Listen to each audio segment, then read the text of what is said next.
Good afternoon, everyone. My name is Fred Larson. I'm the president of the National Institute of Social Sciences, and I welcome you today to a very interesting and exciting event, Fixing Government. We have Judy Woodruff in conversation with Max Stier. Let me just take you through some quick logistics and then we'll get going. First, as you may have noticed, you're on mute by default. Only the panelists and myself will speak during the session. If we do ask you to speak for any reason, we can unmute your microphone. Please use the Q&A button down at the bottom of your screen typically to submit questions. We'll be taking a look at those questions as they come in, and we'll submit them to our panelists later in the session. Finally, the forum is being recorded, so to the extent that you miss any of it or have to drop off or want to come back and view it again, you'll get a link to a recording within a day or two after the event.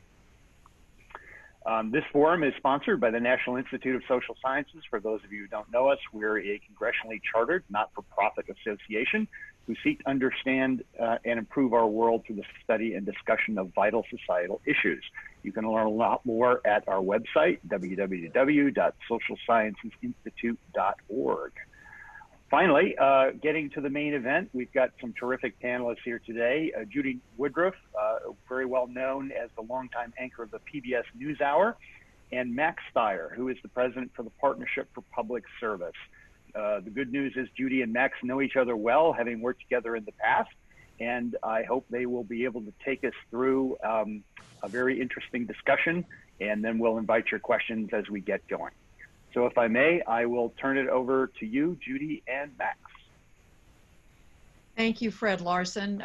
It's a real treat to be here with all of you, and it was an honor to be invited by the Institute to participate in this and to have a chance to have this conversation with Max, whom I've known, as Fred said, for a number of years and admired his work, and am very pleased to help spread the word about the work that the partnership does.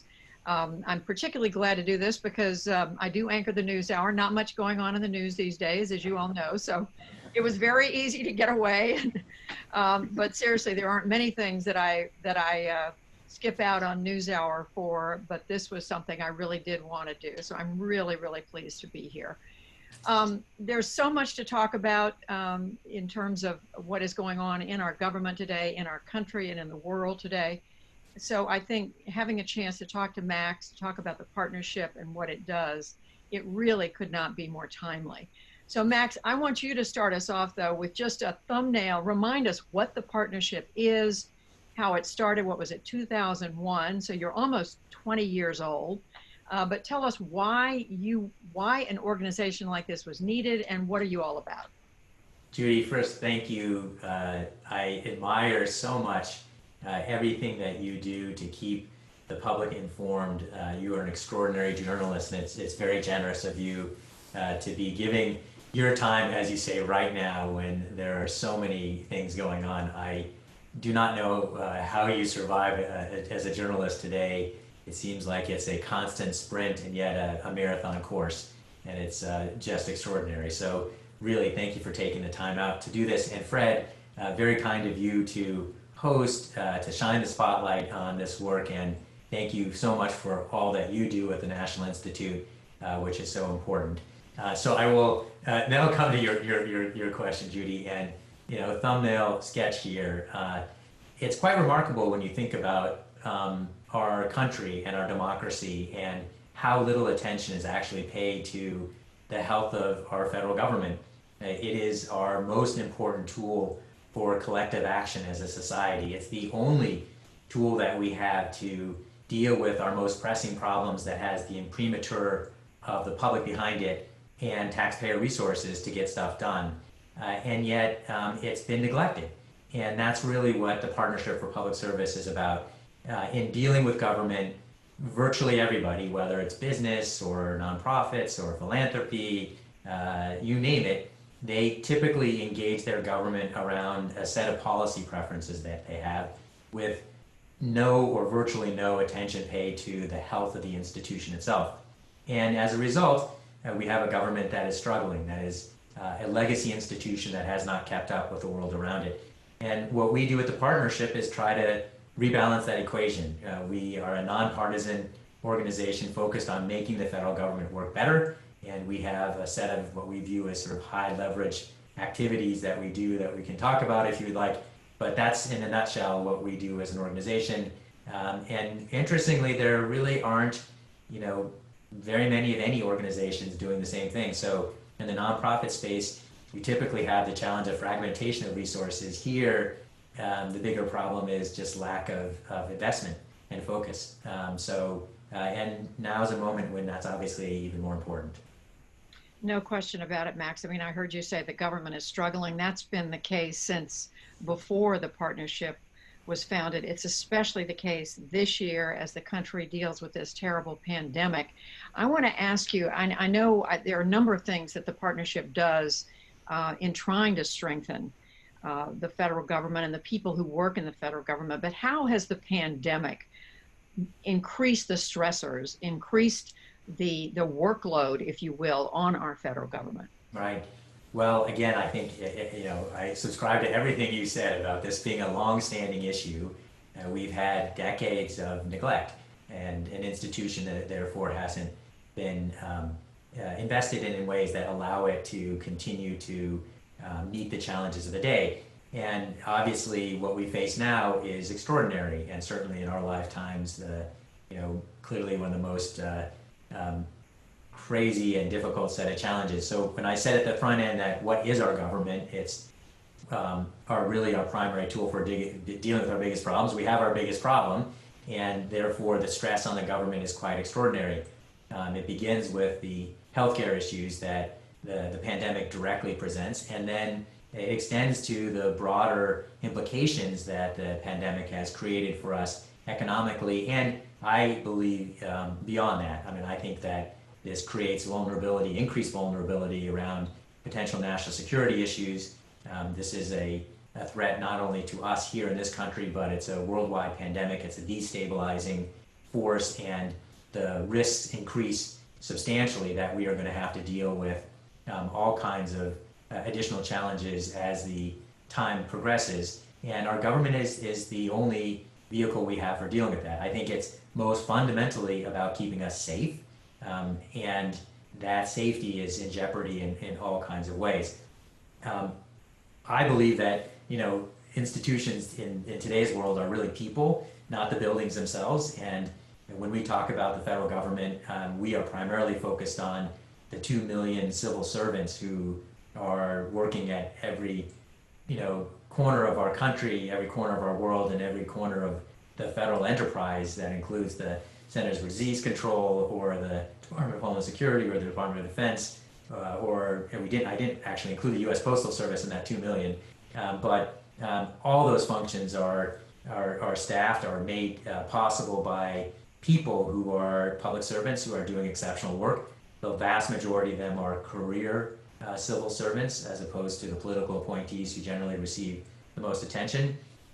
And not only is the pandemic a phenomenal challenge from the perspective of the work that they need to do as public servants, but they face the same kind of challenges in their own personal lives that we all do.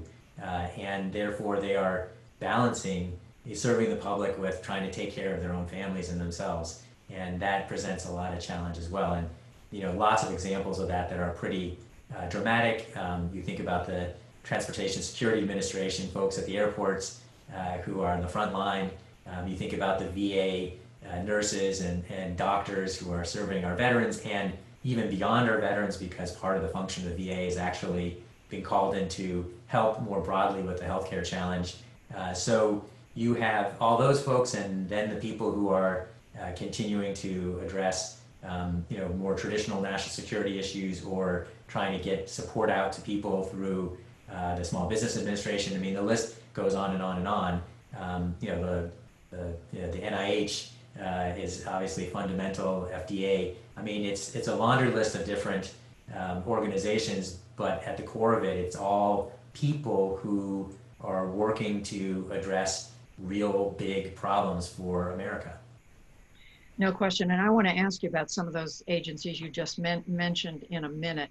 But coming into this pandemic, I mean, just in years past, Max, how how well staffed has the government been? I mean, you know, the meme goes around, well, they're just a bunch of bureaucrats. They sit around, they work, Yeah. 9 to 4, they take a long lunch break, they don't really do anything. I mean, what's the true picture of somebody who's working, gets a paycheck from the federal government, from the taxpayers? Right. So, I mean, one of the more interesting aspects of this, well, first of all, there's a tendency when we're thinking about the government, as I mentioned earlier, for people to focus on their own policy preferences they want. There's also a lot of infrastructure to find problem and not the good things that are happening. So, whether it's Congress or the Inspector Generals, I will hopefully not be too, this. So the media, obviously, you find problems. You have helped in terms of shining a spotlight on some of the great things that are happening, the people who are doing extraordinary stuff. I'm coming around to your question.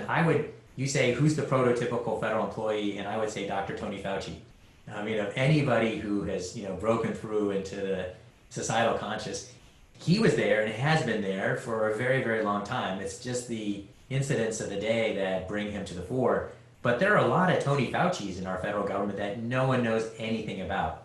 And they are people who are, again, think about the federal workforce, it is highly educated. It is a third of them are actually veterans.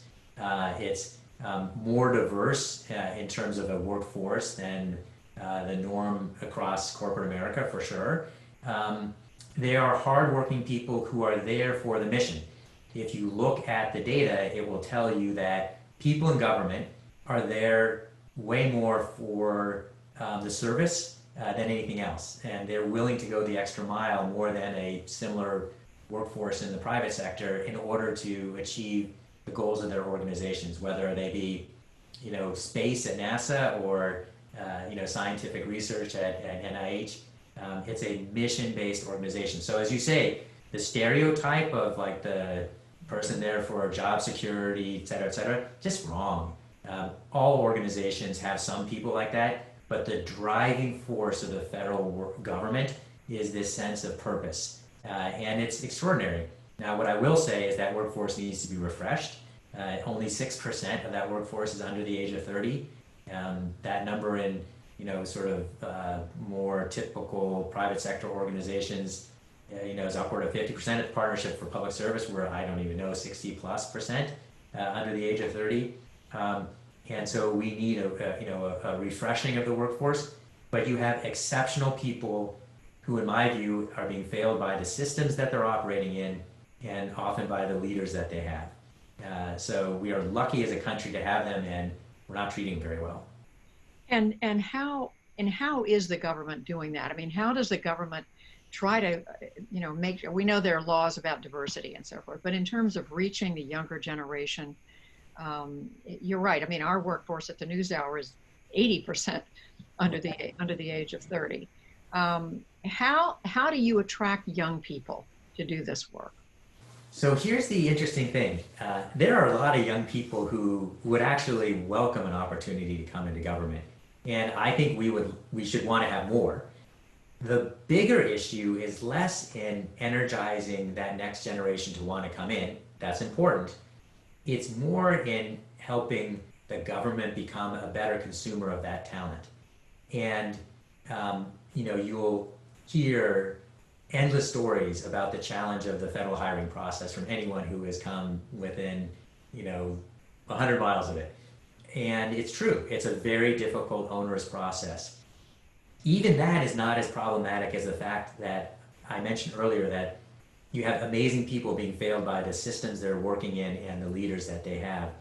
The leaders in government, by and large, and you have wonderful exceptions, but by and large, tend not to see themselves as stewards of the government. They tend not to focus on the health of the institution that they're responsible for, and they tend not to focus on hiring great new talent and bringing in that new generation. And so really the more fundamental issue we face in terms of trying to make our government reflect the vivacity of the next generation of talent, generations of talent, is having leaders there that see that as a principal part of their job responsibility. And I can describe why that exists, but that to me is actually the bigger of the issues. In all these things, there's no single silver bullet, no one answer. There are system failings. But the most fundamental issue is leaders that don't understand that that's their job. You talk about the NewsHour. I have no doubt that you have 80% plus amazing people because you have people like yourself who are mentoring new talent coming in, who see that as your future, who are committed to the long-term health of PBS, the NewsHour. In the government, you have a lot of short-term leaders that are there for 18 months, 2 years. They're generally, again, this is a generalization, there are great exceptions, they're focused on immediate policy pronouncements, not on policy execution, and not on the long-term capability of the governmental entities they are in fact responsible for. And so we're talking about the political appointees in any administration, it sounds like you're saying, whether it's Democratic or Republican. This has been a bipartisan problem, and yes, and I think we have too many political appointees. We need more Tony Fauci's. We need more.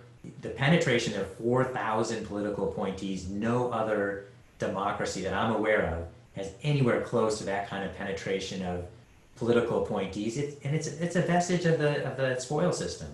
We live in a world of such complexity, difficulty, and frankly scariness that we should have the most professionalized federal government possible, and that means yes, it has to be accountable. You need some political leadership, but you don't need 4,000. No organization is going to work well with that kind of leadership turnover and sort of commitment.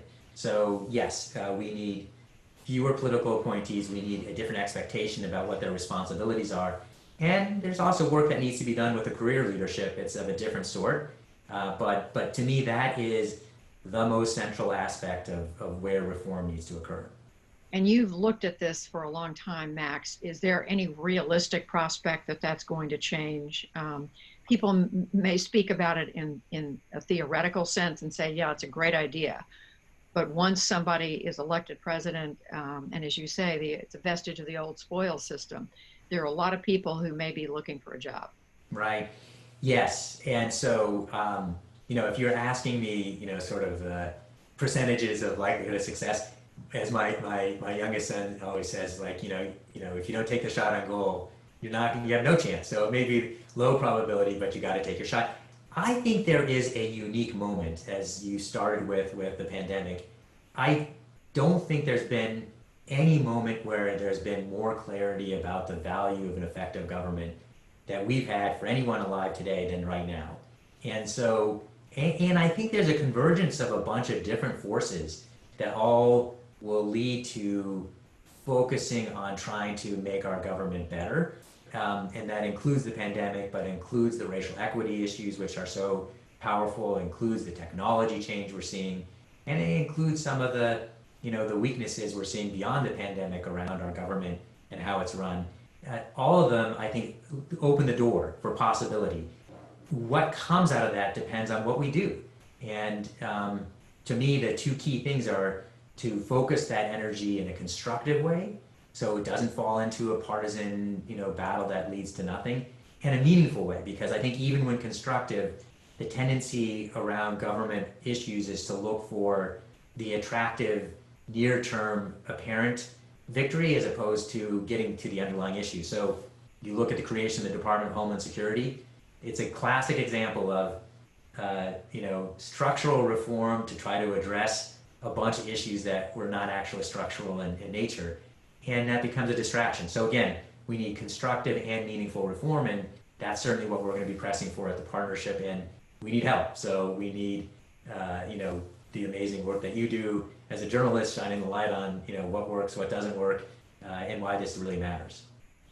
And when you talk about, this may be a unique moment. We may be at a point where minds can be changed, people can be persuaded, and the pandemic is part of it. You've mentioned Dr. Fauci a few times. I think everybody would agree with that. You also mentioned racial equity. At the same time, the federal workforce, as you said, Max, is already more diverse than the private sector. So how do you see that factoring into reforms that are needed, changes that are needed? So I think, again, it just comes back to first principle about what is our government. And then I will take the quick sideline to say, Frank Fukuyama says you need three things for an effective democracy. You need accountability, you need rule of law, and you need an effective government. And most people get the first two and don't pay much attention to the third. So, the federal government plays multiple roles in this context. It plays a very important role as an employer and as a model employer. And you think again about historically when the military,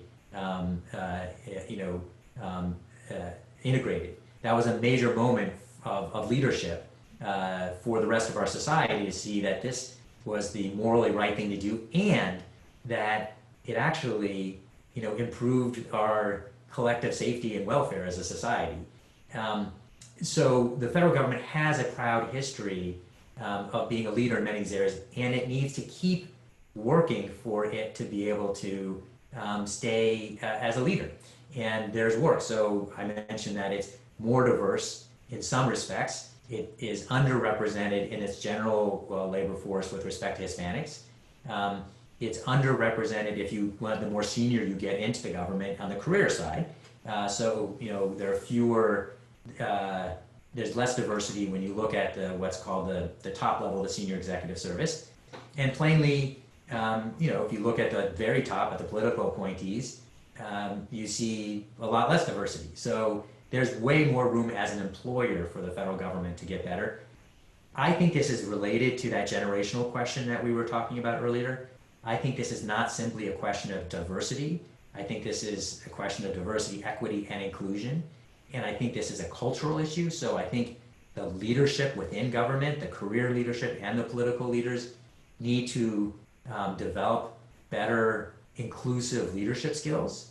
And that's going to be important both to create a more diverse, to retain diverse talent, but also to lead that more complete workforce in a better way.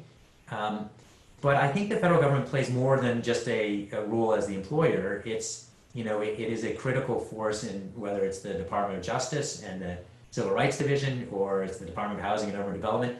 They're actually civil rights components of a fair number of organizations across the federal architecture. So that's another element.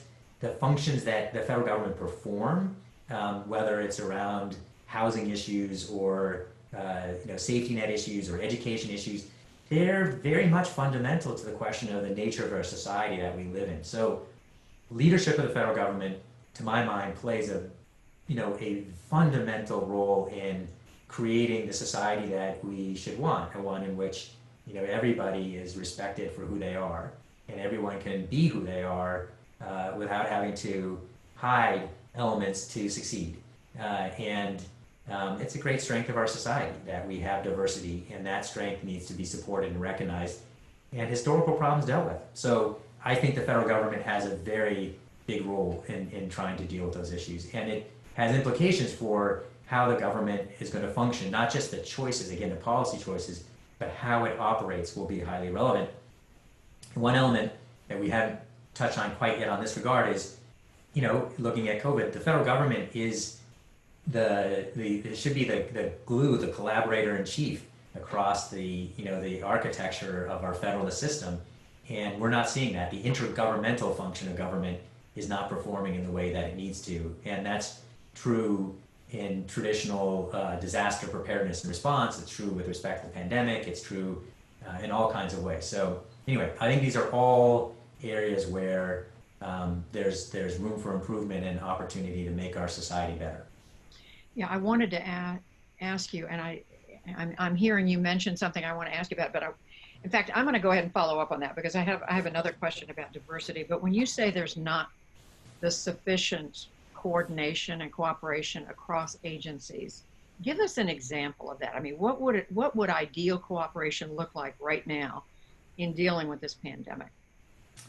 Well, so a very basic example would be the ability to share data more easily. And, an example of that would be even to be thinking about the IRS and the checks that went out to dead people. And, there's been some really interesting innovation between the IRS and federal student aid, as an example.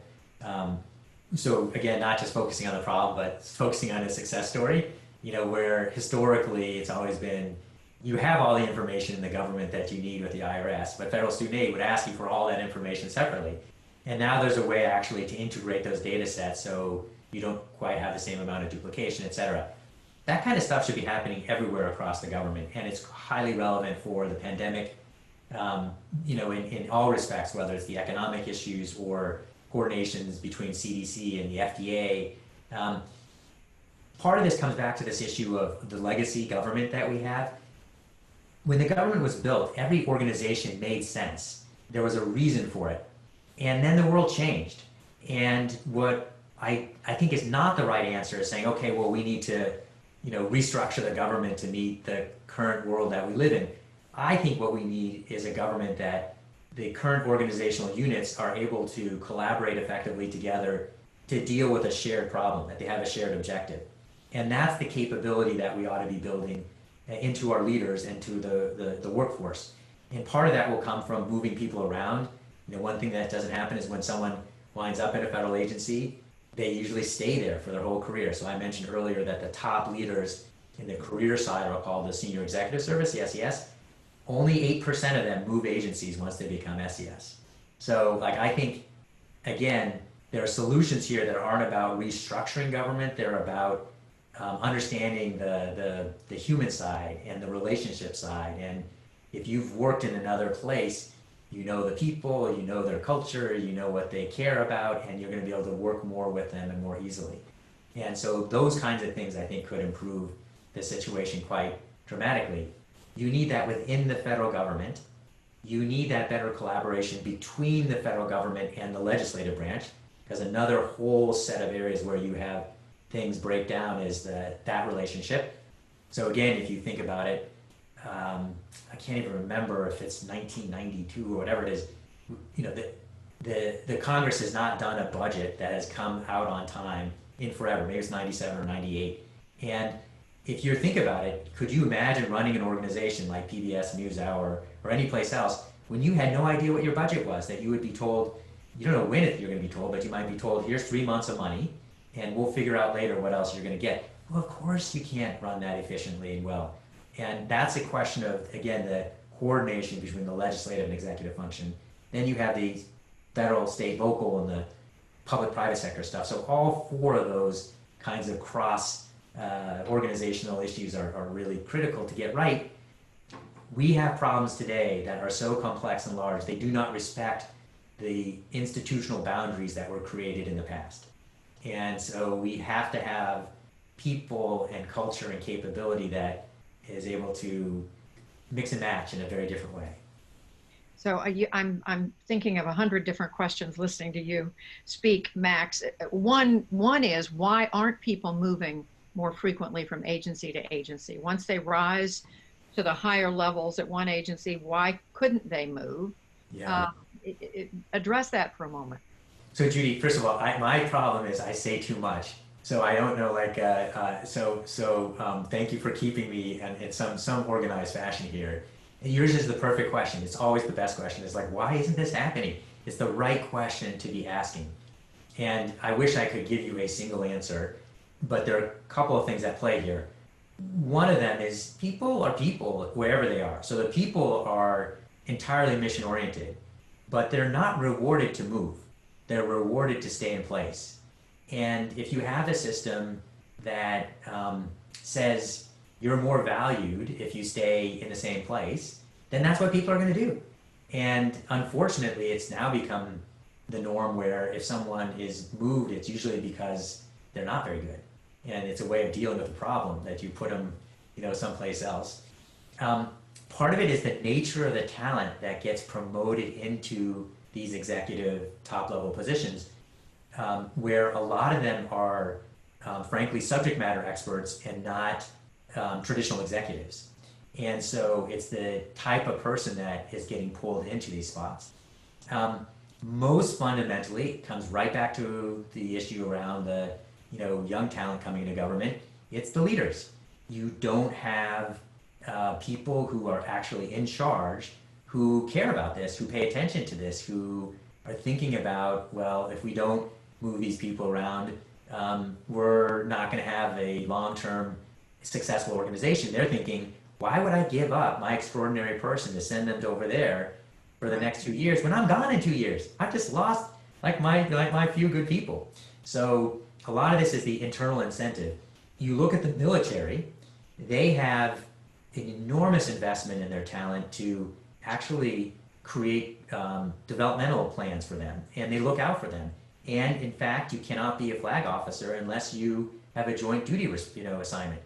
They changed. They understood that for them to work in a different world, they needed to prioritize the value of working across the services, and that's what we need to see on the civilian side as well, in my view. One of our recommendations is that you actually create a requirement that says you can't be in the SES unless you've worked in multiple agencies, multiple sectors, or multiple levels of government. So, create, some requirement. Carrots are better than sticks, but I think you're going to need multiple things, and you're going to need leaders who buy into this as being part of their stewardship responsibility. Something else you said, I'm sort of jumping around here, but you said a moment ago we talked about it, there's more racial diversity in the federal government than there is in the private sector, but as you said, as you go up the ladder, there's less of it. I think it's my belief and the belief of a lot of people, but we thought there were rules and regulations that required agencies to be diverse in hiring and promoting. So why isn't it better at the top? So I like to think I have a lot of answers. Some of these are pretty incomplete. And I think part of the answer here is, I think like replicates like. And I think part of the issue here is that people are looking for people who are like them. And some of the like may be about racial and ethnic diversity. Some of it may be in the way you think about things. So I think that there are multiple things at play here. I think the way you change it is, one important way is you invest in the development of your diverse talent in ways that doesn't happen nearly at the level that it ought to on the civilian side. So again, the counterpoint of the military fundamentally sees its talent as an asset, and fundamentally the civilian part of our government sees its talent as a cost.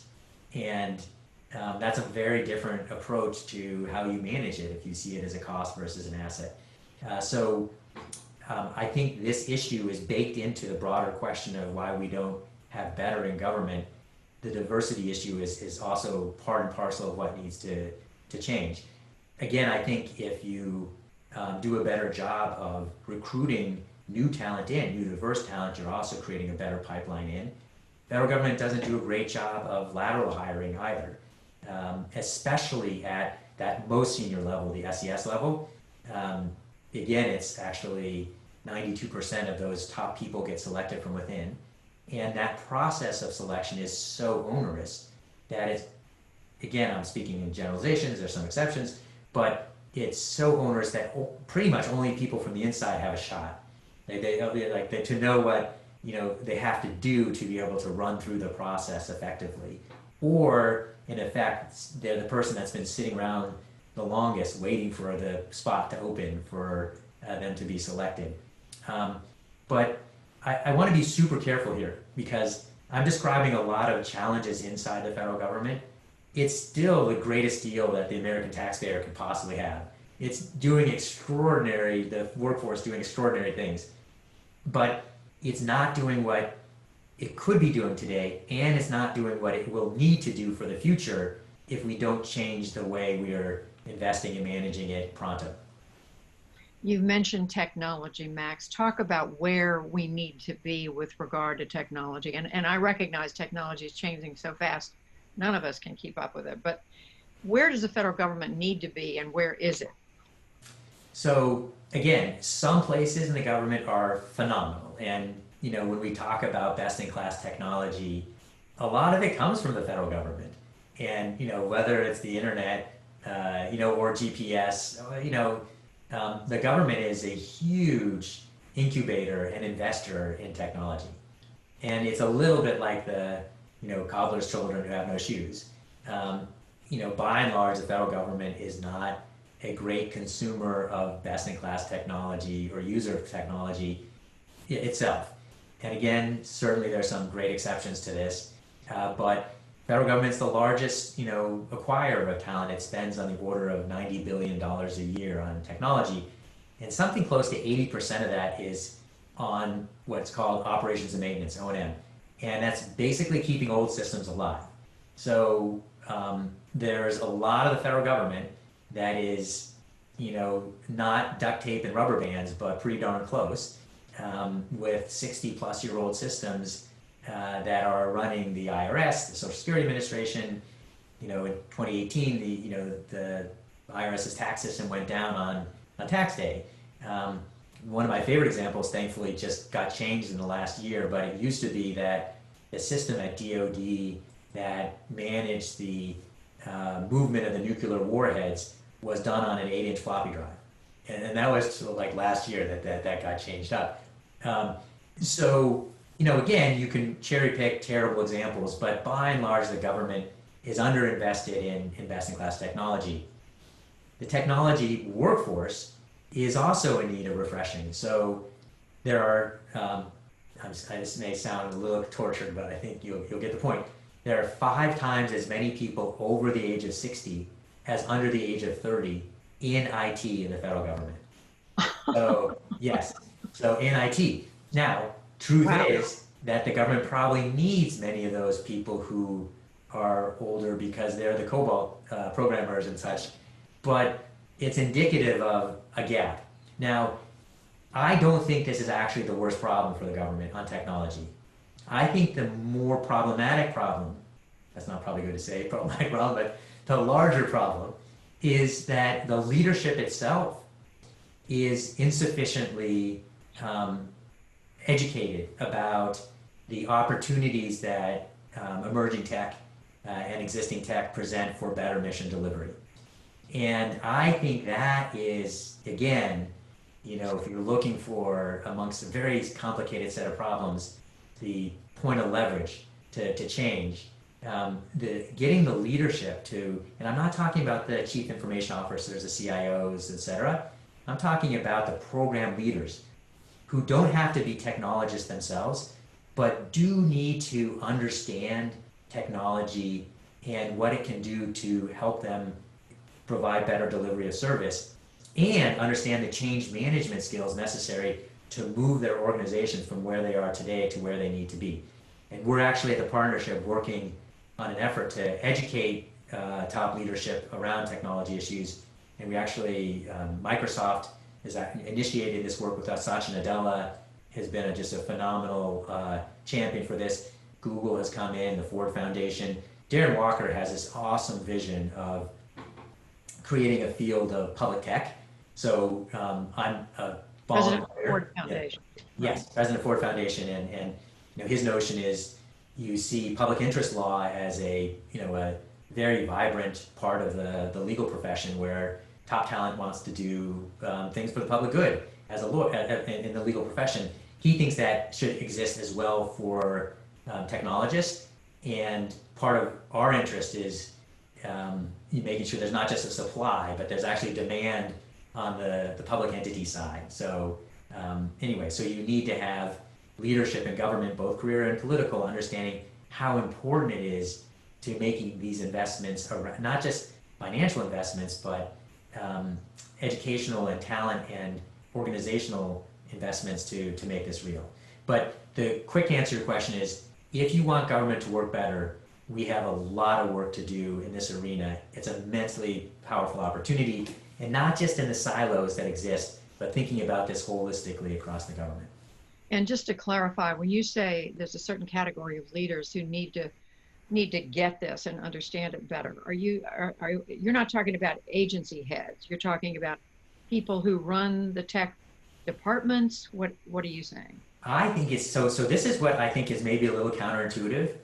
I'm not as worried about the people running the tech departments as I am about the agency heads. Okay. So I actually think what you really want are the people who are responsible for and ultimately accountable for the delivery of service that any given agency is responsible for, having an appreciation and a prioritization for the role technology can serve as an enabler to better achieve their mission.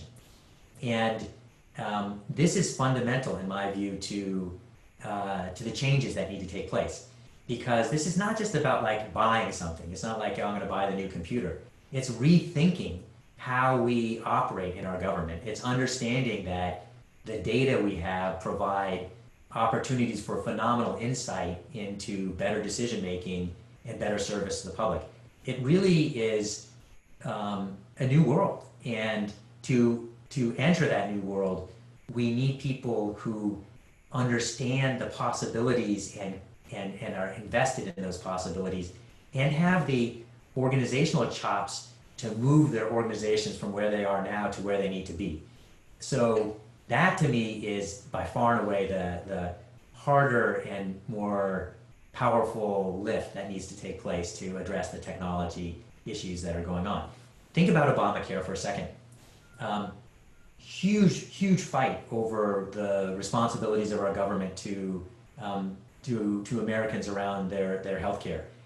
And ultimately a resolution that the government would adopt a more prominent role in taking care of healthcare issues. Pretty much no one thinking about what do you need to do to make that real? And it was a phenomenal setback for the Obama administration and for Obamacare. It was a moment of realization that focusing on the operational needs of these policy issues was critical, and that technology was a big part of it. And that led to a really important and powerful investment by the Obama team in doing some different things around technology. But it was a lesson learned from failure. Now we have those same issues across the board in many things that government does. The same needs around upgrading technology and improving the ability of the leaders to use it more effectively. And the return will be huge if it's done right. I want to ask you, let's talk about oversight and accountability, Yeah. the role of Congress in all this. And then I want to ask you about what we're seeing with some of the inspector general issues, agency, political influence, especially during the pandemic. But let's start with Congress, Max. I mean, how does congressional oversight work broadly now? You have an entire division at the partnership that's focused on this. We do, and I can't resist giving a shout out to my colleague, Christine Simmons, who we would be nowhere without her.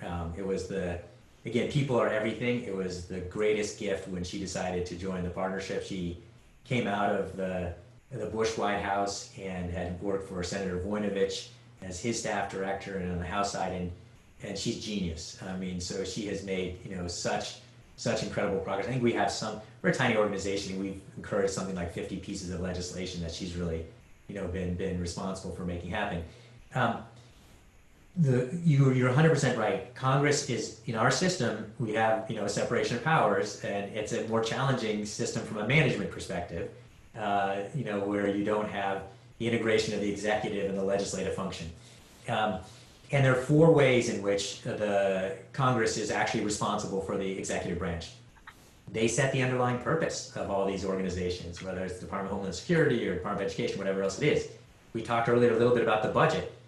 They're the ones that provide the money or don't provide the money in a very good way.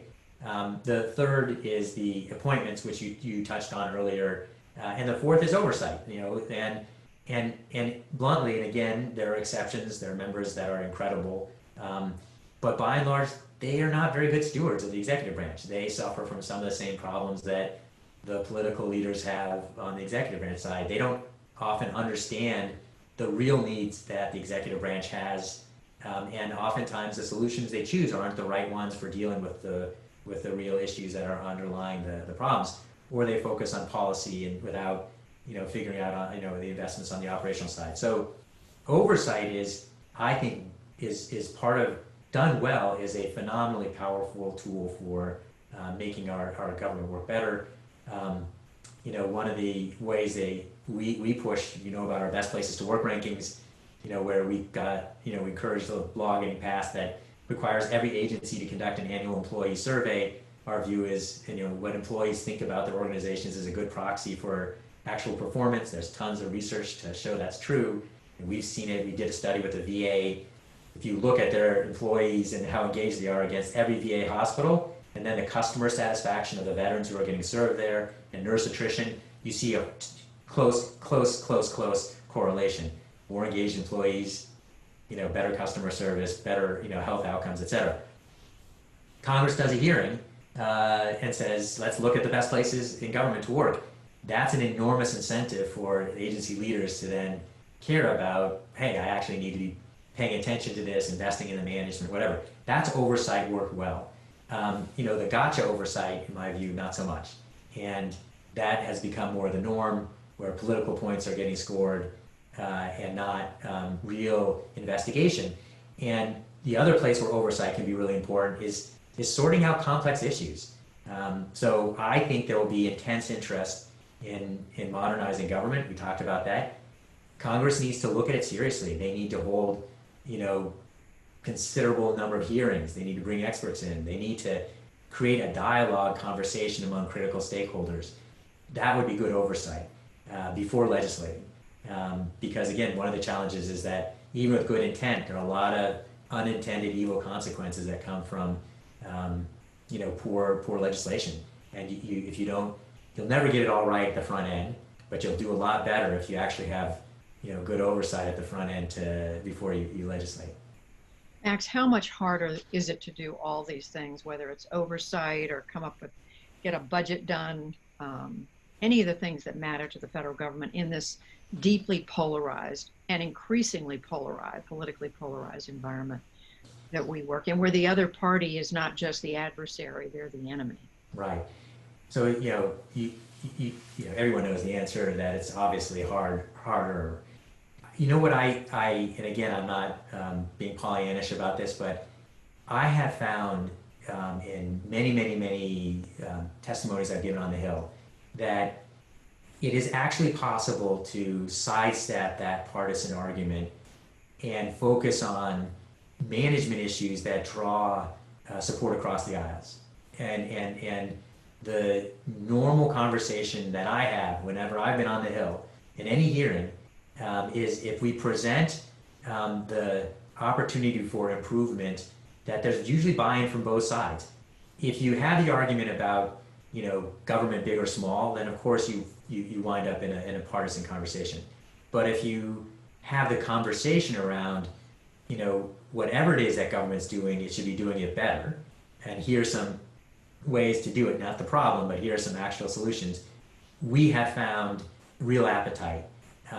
Not perfect, but real opportunity for forward momentum. I think what we see typically is less challenge around agreement around these issues than around prioritization. I think what happens is these questions about making our government work better fall out not because they are trapped in the trench warfare or partisan warfare, they just get overlooked. Or if you have one thing you can do, it doesn't make top of the list, and therefore it gets ignored. So my hope, back again to the moment we're in, is that the prioritization issue is easier given the story that we're all seeing.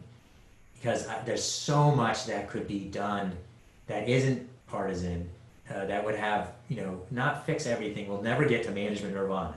That's not the goal here. But there's a lot of incremental improvement possible, both from a political and from an operational perspective. You do tend to the optimistic, don't you? Well, I mean, again, I think it's a little bit like my youngest son. If you don't take your shot, you have no chance. So low shot chances are worthwhile, especially if they have high consequence opportunities. So, yeah. What about what we've seen getting attention in the press and beyond in recent months, Max, in terms of agencies, whether it's an inspector general speaking out, political pressure from the White House? Tell us how you see that right now. Do you see it different today than in previous administrations. And I know the partnership is obviously nonpartisan, but how do you see that, and how concerned should the American people be? So I think the American people should be very concerned, and it comes back to, that Frank Fukuyama comment I made earlier that, this isn't, a Sunday morning talk show entertainment around political fighting. This is about our democracy. This is about, our health, safety, and welfare. If people don't care about what's happening to their government, they're essentially saying, I don't care about my future. Because that's really what's at stake. So I don't think there's any doubt in my mind that there is a lot at stake right now. And I also believe that, broadly speaking, the American public doesn't know as much as it needs to know about how its government operates and what needs to happen to fix it. I think that, to me, usually there are two questions you have to answer to get people engaged. You have to answer the question, why should they care? And then what can they do about it? I think the why they should care question is getting answered, because we're having close to 200,000 people dead, and our economy is in trouble, and there's all sorts of other risk that we're facing. So what they can do about it is a harder answer to offer, but I think that we are in a moment in which our government is challenged in very, very severe ways. You raised a bunch of different issues which I think are important to just take a moment on. The Inspector Generals, they're an incredibly important function. I mentioned 4,000 political appointees before. I mentioned how it's vested in the spoil system. Inspector Generals are political appointees, but they have historically been treated specially, not as your traditional political appointee, as political appointees that were actually professional and that didn't turn over with a new president coming in. And I actually think that they're the solution for some of that you ask is what's possible here. That we ought to be looking at more political appointees like them, what I would describe as operational political appointees as opposed to policy political appointees. So the person who runs the Indian Health Service or the Veterans Health Administration, it's a hospital system. You don't really want that turning over 18 months. You want someone who's an incredible hospital administrator running that. So they should be like IGs, your CFOs or your CIOs, same thing. They're the bulk of the political appointments, in my view, are actually jobs that should be viewed more as operational and not as policy. The agencies themselves, they've also been, challenged here. And I mentioned our best places to work rankings. We should be holding our political leaders accountable for the morale of the workforce that they are leading. And again, I think Congress has a role in doing that. I mentioned hearings that sometimes they hold, but the public should. I mean, I would love to see a world in which the public was actually, has a scorecard for the leadership of our government and says, you know what, you're failing because you actually don't have a workforce that is as motivated as it needs to be to deliver services to us. So there's a very long distance to go from where we are now to where we need to be, but it starts, it starts now, and it starts with some very clear things that we need to do going forward. But are there, as the public watches this and you read stories of, as you mentioned, morale. Morale, for example, right now, Food and Drug Administration overreported alleged pressure to come up with one conclusion over another with regard to a treatment for COVID. Similar at the CDC. How should the public understand that? And I know you said it's harder to think about what to do about it, but what can be done? The press has looked at it to an extent, but there are so many things to look at right now. It may not even get as much attention as it isn't getting as much attention as it deserves. Yeah. So again, I have some concrete things that I think you can do. I don't believe that they're a full solution, but they're starts. So, most of us working at any workplace, we have performance plans and we have performance evaluations as part of the regular book of business. Every career civil service employee has, pretty rigorous performance requirements and a regular course of evaluation. by and large, the political appointees don't. And, my view is actually you should have, performance evaluations for every political appointee. You should surely have transparency around who these people are. So there was some legislation recently that got through committee that would improve the situation. But fundamentally, we as American citizens ought to know, who are in these jobs. And you do if it's a Senate confirmed position. But if they're not, and they're triple the number of them, you don't. Unless something happens, unless, as you say, the media does a story on so-and-so who is, the chief of staff or running the pandemic response, but it's not a Senate confirmed person, you don't know until something bad happens. So I think there's a lot of reform that's possible here that will improve the situation. I think at the end of the day, we have to hold our presidents accountable. I mean, I think it's in any organization. If something's not working right at the Partnership for Public Service, I'm ultimately accountable. That's my responsibility. And I think we should have an electorate that sees this question of execution, not promise, but delivery, as being part of what they are judging candidates on. And that's true whether it's in the executive branch or in Congress. That this issue of a healthy federal government is the way we deliver on our safety in an organizational way. We all know this. Individual people can only do so much. It's the collective and the organizational effort that actually can deal with the big problems. So, this part of this is our civics education stuff, right? So this gets complicated and big, and I think we have to, in my view, we have to find the points of highest leverage to try to move things and move the needle. More transparency will help. More transparency around the performance of government. I talked about our Best Places to Work program. We're trying to do something around customer service that would be akin to that, because I think having more transparency around what the government is providing to different customer groups will be very important. And we need Congress to be acting as a more effective steward on any of this. So these are all parts of the solution. They're not complete. And it's going to change. I mean, the world changes, and we don't need a government to get someplace. We need a government that's agile and moving with the world around it more than we have today.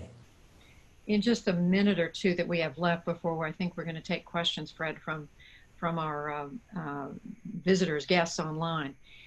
Max, talk about the transition. You and I had a conversation about this just yesterday, but in brief, tell us what the partnership is doing that a lot of people aren't aware of. You're already deeply in touch with both, of course, the incumbent, President Trump's people, but also with the Biden campaign. Well, you challenged me most by asking me to be brief. This is a topic near and dear to my life. Look, it's the most extraordinary thing. As kids, you learn that the peaceful transfer of power is one of the hallmarks of our country. And they tell you it's peaceful, but they don't tell you it's ugly. And it's been historically ugly. It's been a Groundhog Day exercise where, new teams come in, new presidents are elected, and they have no manual. They have had no prior art other than some oral history that someone has passed down about how you do this. And if you think about what they're trying to do, which is take over the most complicated, important, largest organization, not just in our world today, but probably in history, it's pretty crazy that you see this activity historically being done in 76 days. I mentioned 4,000 political appointees. 1,200 of them require Senate confirmation. We talked about this yesterday. The very best administration coming in to fill those jobs was the Obama administration, and they did 69 in their first 100 days. It's crazy. To me, one of the most important things for you to get done is to get your team on the field in real time. And no president really has done that. And you think about the Bush administration coming in and having September 11 occur, and their team wasn't fully equipped. They were not there. So you asked what we do. What we've done is we've created that manual. We've created that game plan about how do you run a transition effectively. A lot of it is around understanding what should your goals be, including getting your teams in place, figuring out better ways to do that. And it's fascinating, powerful work, I think. How you begin as an administration defines how you will govern. And if you fall behind, it's pretty much impossible to catch up because your runway is so short and the complexity of task is so large. And what's at stake, especially in this cycle, is a lot. Because it's the pandemic, it's the economic meltdown, it's potential national security threats, and the list goes on and on. So to me, this is a really important and energizing set of activities that we're engaged in. And the good news is that so far, and we're still, early days, I think that the Biden team is taking it extremely seriously and organizing very well. The Trump team has met their responsibilities, and not to forget the career workforce, which is actually responsible for preparing each and every one of these agencies, is doing a phenomenal job. So, the public should know about this, they should care about it, and they should be judging candidates, in my view, about how well they focus on this. Because, again, the movie The Candidate, where the guy wins and says, now what? And you don't want that moment if you're running the U.S. federal government. The now what moment is a bad thing for all of us. Well, there's nobody who understands this better than you do. It's such a treat to get to ask you questions. I've got a million more questions, Fred, but I know you've got people watching who also have questions too, so I'm going to turn it back over to Fred. Absolutely. Thank you, Judy. Yeah, I think, maybe just following up on the transition, I think I might know the answer to this based on your comments and so forth. But Jane Coleman mentions or asks a question, who at the cabinet level is paying attention to what you do? Is effectively, who's the head of federal housekeeping? Yeah, so it's a really good question, because the government is highly decentralized, really. I mean, the attention is usually paid to what's occurring in the White House, but like the VA is 340,000 employees, civilian employees. DoD has something like 600,000 to 700,000 employees, and there's not the central organizational part of the government is tiny. So the Office of Management and Budget is sort of really the grand central for organizing budget and management issues, and you're talking a few hundred people. It's pretty small. So there's not, in my view, and this is one of the challenges, enough of an investment around the enterprise. And this comes back to the conversation Judy and I were having about collaboration between the parts of government. I don't think the center is sufficiently developed, and I don't think the people in the agencies have right relationship with the center either. So I mentioned the top level people, the senior executive service, and the idea of not letting anyone in unless they have worked in multiple agencies. I actually think at the Office of Management and Budget that no one should be in the SES, and I'm going to make people unhappy with me when I say this, should actually be at the top level of OMB if they've not worked in an agency. Like, I think you really want people who understood what it's like to work in an agency before they work in the center. I think oftentimes the norm is to manage by airdrop, not to really actually effectuate the change you want, because you don't understand how your so-called order in the center creates impact on the outside. So it's a little different. I maybe answered exactly the question. There isn't anybody who really, for example, as they would in the military, owns the development of all the individual senior executive service members, the top career people. There's a deputy for management at OMB who is so it's the Office of Management and Budget, but it's the budget side that dominates. And I'll put my cards down here. I think we should have the next OMB director who's actually a management person, not a budget person. So I actually think the management side is what should be driving this. One of the things the Bush administration did very well is they integrated the management and budget functions better than many administrations have done. But that's the closest you could find to someone who has sort of the brief of the stuff that we do. We tend to work a lot with the OMB in the center, but more even than with the agency leadership. We serve as someone said, the clubhouse for good government. So we actually convene leadership across all these agencies, and we have 9 different communities, like the assistant secretaries for management, who are the top management people in all these agencies. They meet with us monthly, and we just created a community for them, because that doesn't really exist. That kind of information share doesn't happen nearly enough. So a little, again, long-winded answer to the question, but we actually need more capability in terms of, and those people are political too. We should have career people David Walker, who was the Comptroller General, used to argue for the deputies being either term appointments with performance contracts or career people, deputy secretaries. I think there's a lot of value to that notion that you ought to have very senior career people. It may be slightly more akin to like the Commonwealth British system, where you have top civil servants who stay and who are fundamentally running those operational pieces.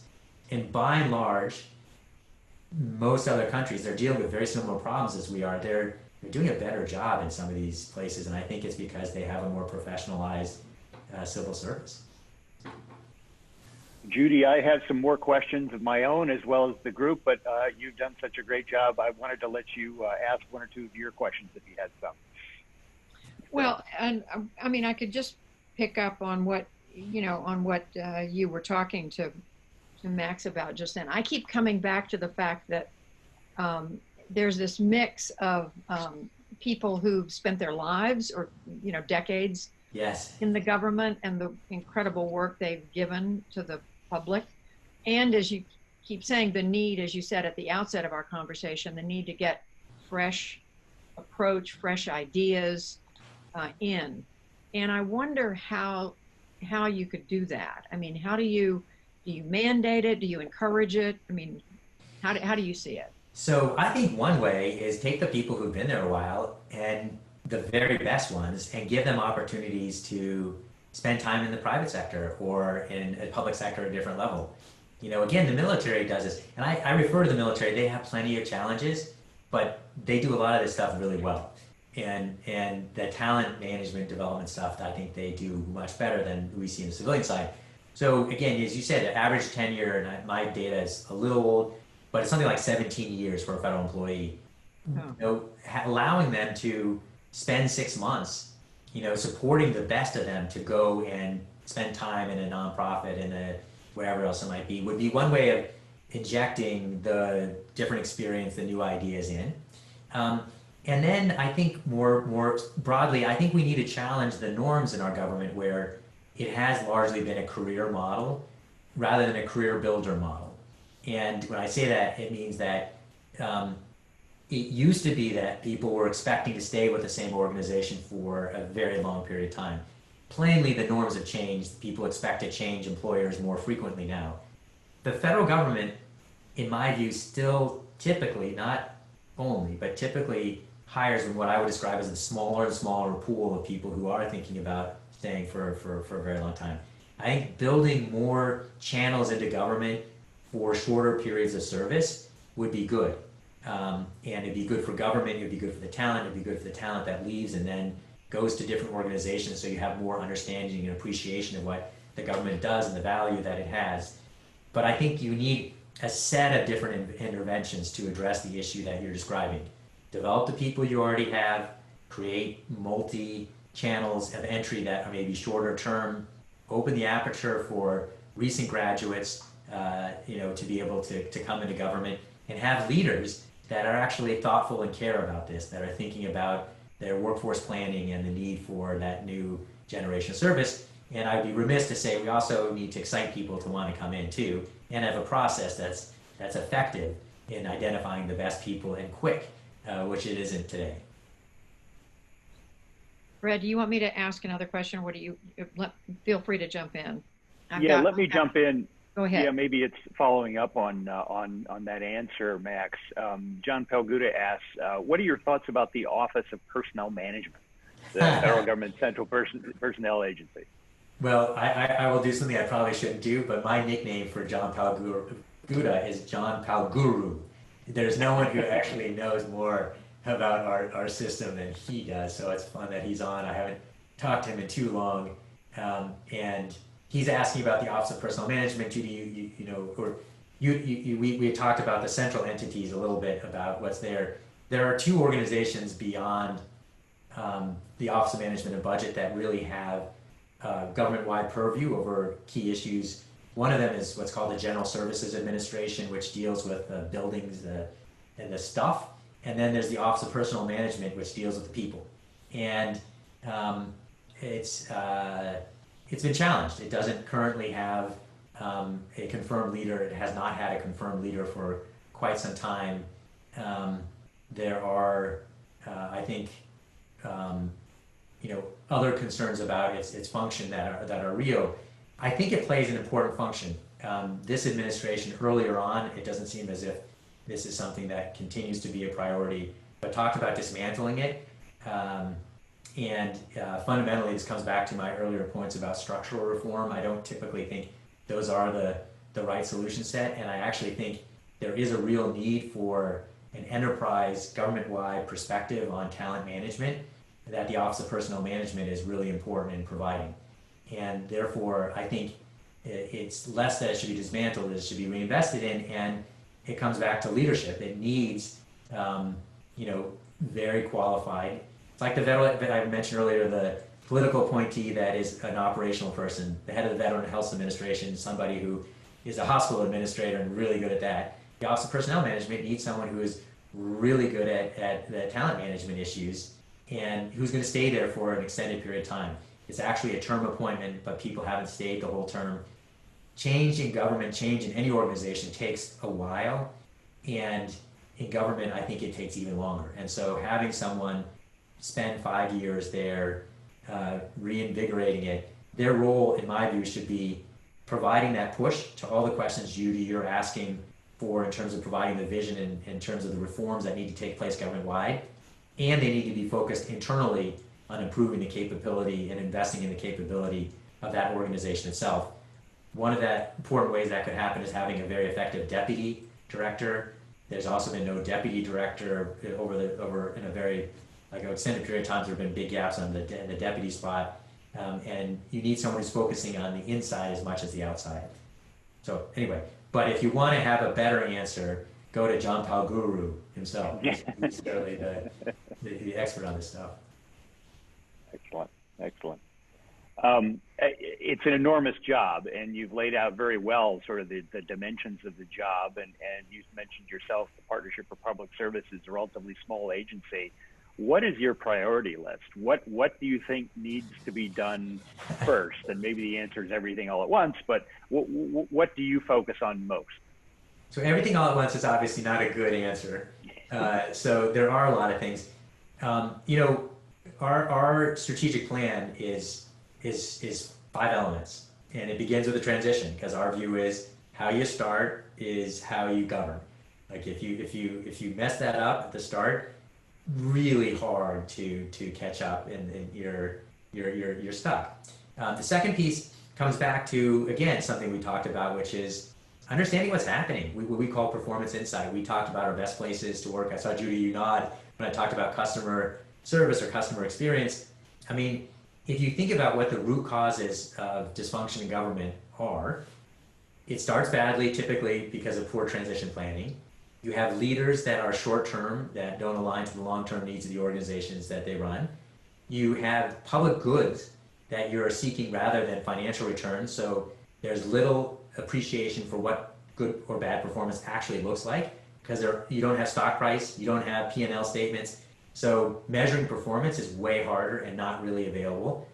So that category, the what we call performance insight, we're building out things like the employee attitudes, customer service. We're trying to create ability to understand, is government delivering? And it's related to those short-term leaders. If you don't know how they're doing, a short-term leader can hide from the impact that they're having. The consequences of their poor management usually don't happen on their watch. It's their successor, it's the Russian roulette, generations down that things, blow up on them.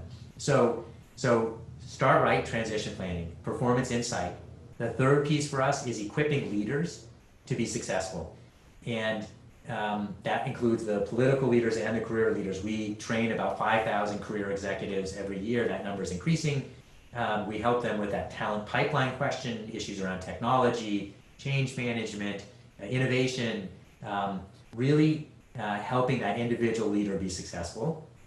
The fourth piece for us, we talked at length about collaboration, the connectivity across the different elements of government and the private sector and state and local. And the fifth element for us in terms of our strategy is trying to raise the profile of these issues so that it's not just us.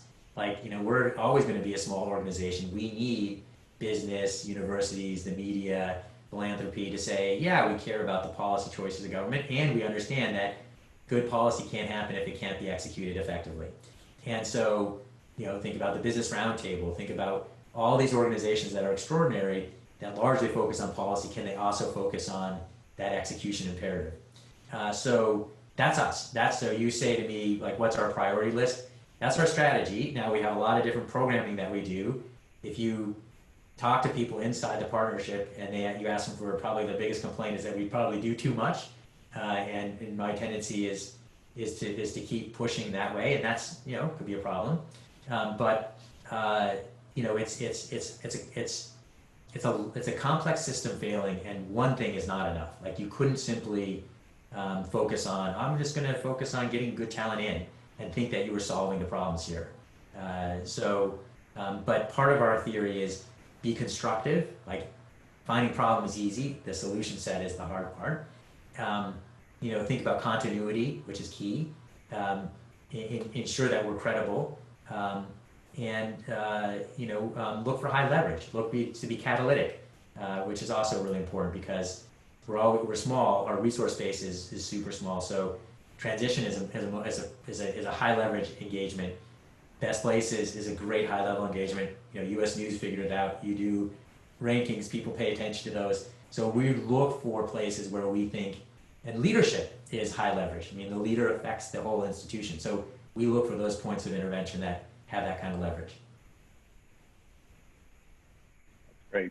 Tom Fox asks, if you were to chair the next transition, what are the top 3 priorities you would advocate that the president pursue to, rebuild government or to move government in the right direction?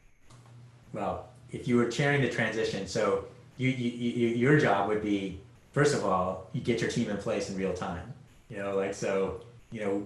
talk about essentially having your top 100 people in on day one and your top 400, which is really your core agency leadership in by the August recess.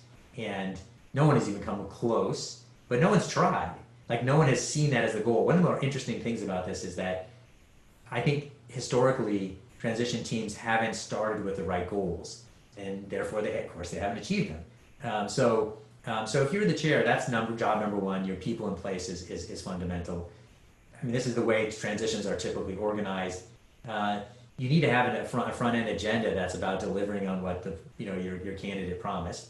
So that's the second piece of all transition work. Is there's personnel, there's your policy execution effort. So what's your 100-day plan, your 200-day plan? You then have your agency review effort, which is really understand the state of play on the ground about what's happening on all the parts of government, and begin to create the relationship you need, particularly with the career workforce. That's so fundamental. And then you got to manage your candidate's time. I don't know that that's what really Tom is asking me. If you're trying to, broadly more speaking, if you're trying to be a successful president, I think there are a few things that would make a big difference. One would be ensuring that you understood that the career workforce were fundamental to your success. And the tendency for political appointees often is to come in and question either or both the loyalty or the competence of the career officials that are there. And I've seen this happen again and again and again. They come in, they alienate the career workforce, they bring in a bunch of people that they see as their smart people that are aligned with them. They wind up figuring out that actually they can't get anything done without engaging the career workforce. They then try to rebuild the bridge to the career workforce. And then on their way out, they give a speech that says, I've never worked with a greater group of people in my life.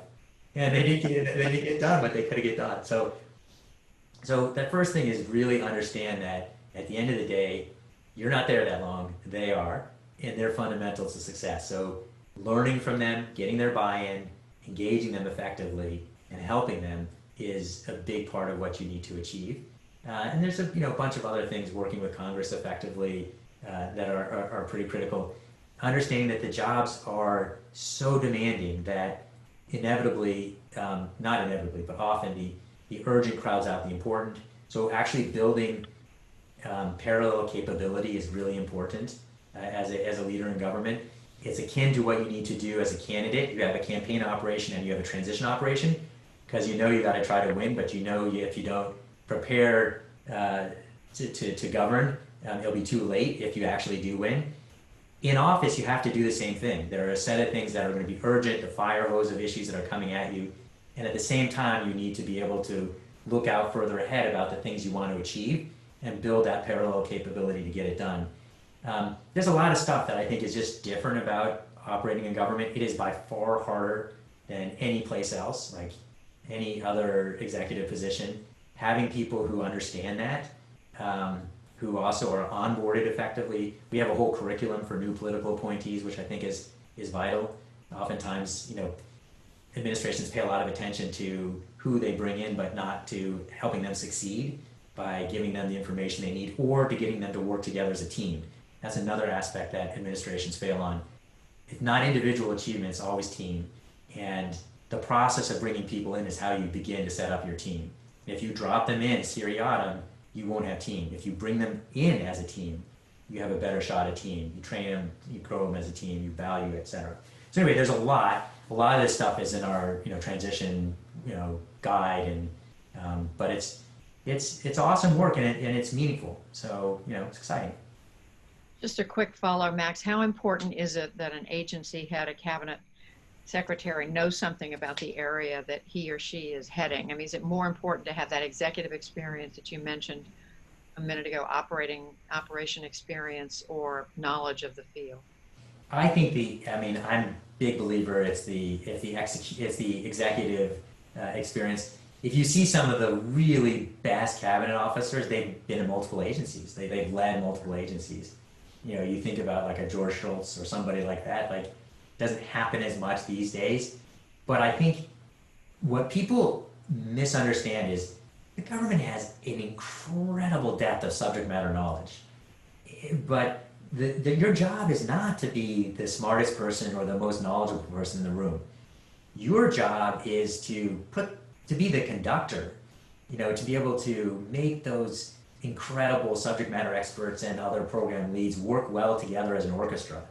And and the metaphor gets lost here because the complexity is like a bunch of orchestras all playing together, which is you have with the different federal agencies and then all the other things pieces. But so I think that's where that's by far and away the more important capability is to have a really, really good executive and one who can operate in different speeds. And we've seen this story before. People are like, well, they were incredibly successful in business, so they know how to run a big organization, so of course they should be able to do it in government. There are things that are similar and there are things that are different. And you need someone who can contextualize their capabilities into a very different environment for them to be successful. But getting the greatest academic on a topic area, in my view, is not the way to go. Like you really need someone. These are huge organizations, very complex, and the orchestra conductor can find the greatest, first violin, subject matter expert, but you can't. That conductor capability is fundamental to success. That's great. That's great. Well, I know we're running out of time, and I appreciate both Max and Judy being able to spend this much time with us. Before I wrap up, though, Max, you've been doing this for almost 20 years. A great deal of what you do is actually finding and recognizing government employees who've done wonderful things. Do you have a favorite story that you can share with us briefly, sort of, how a government employee, perhaps not well known, has made a huge difference? Yeah, and thank you so much. I say too much and sometimes not the most important things, and I did not really talk about our Samuel J. Heyman Service to America Medals program, which is really it's become the Oscars of federal service. And Judy is not once but twice served as MC, the only person to have done so in the 20 years that we've run that program. And phenomenal program. They're amazing people. They're incredible people. They're incredible people for what they achieve and frankly who they are. You asked me some of my favorites. Like I have a lot of them. This dates me a little bit, but the program goes back. But one of my favorite is the person who started the Do Not Call registry. You think about like being able to eat your meals in peace. There was a team that took a nuclear plant in Colorado and was able to clean it up and make it a wildlife refuge. And I'm going to get the these numbers wrong, but sort of order of magnitude, sort of like several decades and something like $40 billion under budget, several decades faster and 40 billion. I mean, like just immense achievement that you can't imagine anywhere else. A gentleman who helped eradicate polio in India, you're kind of like, small things here. You just can't do them anyplace else besides the federal government. And these people don't get recognition. So this fall, we will be doing our first ever virtual Service to American Medals program. I'm very excited by it. We're making lemonade here, and it's good lemonade, I think. And I will share when we have it. I'm not sure what the air date will be, but it's likely to be early October. And if Fred, you're willing, I'll give you the information if you can share it. It's going to be awesome. It's going to be fun. So anyway, thanks for asking, and thanks to the public servants who are doing such amazing work. Our pleasure. And Judy, again, thank you for the wonderful job you did interviewing Max. Clearly you're a pro, as we all know, but it's nice to see it in action. And Max, thank you for the information that you've shared with us. I think it's been a great and very informative session, which is exactly what we wanted. For those of you watching, Max and Judy are also, actually, speaking of awards, they're designated gold medal honoree winners this year from the National Institute of Social Sciences. We put on a gala every year, sort of the beginning of December, where we honor people who have made substantial contributions to society and who act as a role model for the rest of us. And both Judy and Max are honorees this year, along with Darren Walker of the Ford Foundation, who we mentioned earlier. And we will probably have our virtual gold medal award dinner, our gold medal gala on December 2nd as well. So you'll probably have a chance to say hello to Judy and Max one more time. But again, thank you both for joining us today and for sharing this information. And I look forward to talking with both of you again soon. Thank you so much, Judy. Thank you, Fred. Thank you so much. Thank you, Max. Always an honor, always terrific to be with you. I learn so much every time. Fred, such an honor to be with you, and thank you for the opportunity. My pleasure, and I will just wrap up here for everybody. And again, thank you for joining us today. We continue to put on these virtual forums, and we will let you know if you're on our mailing list when our next one is coming, which shouldn't be much longer than maybe the end of this month. But thank you again, everybody. Please stay safe, stay healthy, and we'll look forward to talking to you all again very soon. Thank you. Thank you all. Thank you.